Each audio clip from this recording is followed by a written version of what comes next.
Laro, pre. Hindi ka kaya pre, kung mag-try tayo ngayong first na sila. Hindi naman, pre. Friends pa naman tayo this few days pare. Ano pa sa Facebook pare? Harap na ako. Maganda sana ako nature trip, no? Oo, pre. Pwede. Para ma-refresh naman mga utak natin. Ganda pala yan, tama. Oh, ito pala. Meron dito sa bandang Arayat. Maraming pwedeng puntahan. Nagkaya ng treehouse. Saka yung ano, natural park nila. Ano, di kaya? Oo, pwede tayo doon. Totoo ba yan? Oo. Nag-post naman yung mismo ano ng Arayat. Bagay. Natural park nila. Sige pre, book mo na yan. Pwede na yan. Sige, ano to? Okay na, friend. Nabook na.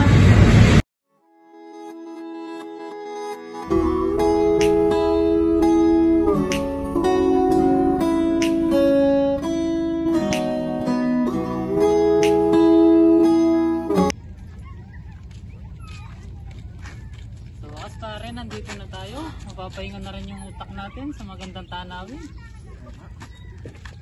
Magandang umaga, tourist. Ako si JM at yung tour guide for today.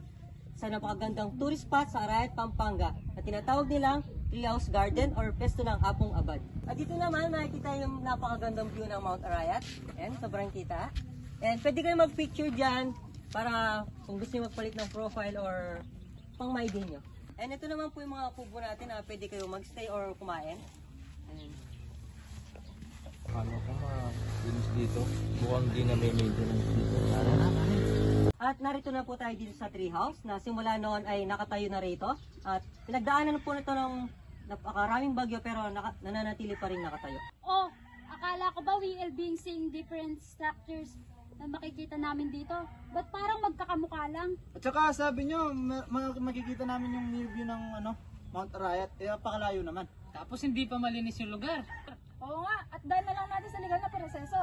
Tapos nagbayad kami ng tama, tapos ganito lang, magkita tayo sa barangay.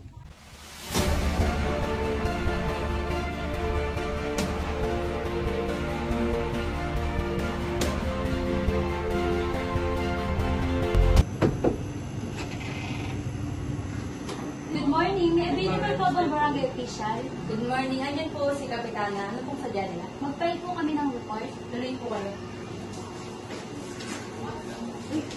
Good morning, Kapitana.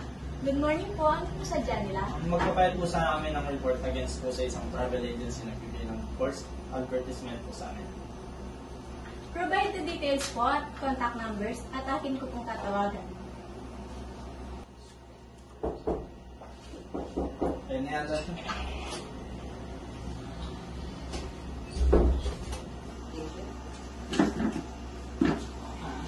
Good morning, sir. Nag-provide daw po kayo ng maling false advertisement sa kanila at may reklamo po sila at meron din po sila mga ebidensya. Alam niyo po bang maaari kayo maparusahan under the Article 316, Paragraph 5 of Revised Penal Code sa pagbebenta ng tour na maling information? Hindi po ako aware, ma'am, pero willing po ako at ang agency ko na mag-compensate sa mga tourist na naapektuhan nito and ibabalik po namin yung ibinayad nila and ipoprovide po namin yung transportation nila pag-uwi at free lunch nila. Ano ang mga ma'am, sir, tatanggapin niyo po ba? So siguraduhin nilang may babalik nila at may uwi kami ng maayos sa aming bahay. Okay, sir. I am Sir J. Michael. We will be monitoring the packages that your agency is offering na may maging responsibilidad sa magbenta ng mga... Ma'am, sir, okay na po bang mag-shake hands kayong dalawa?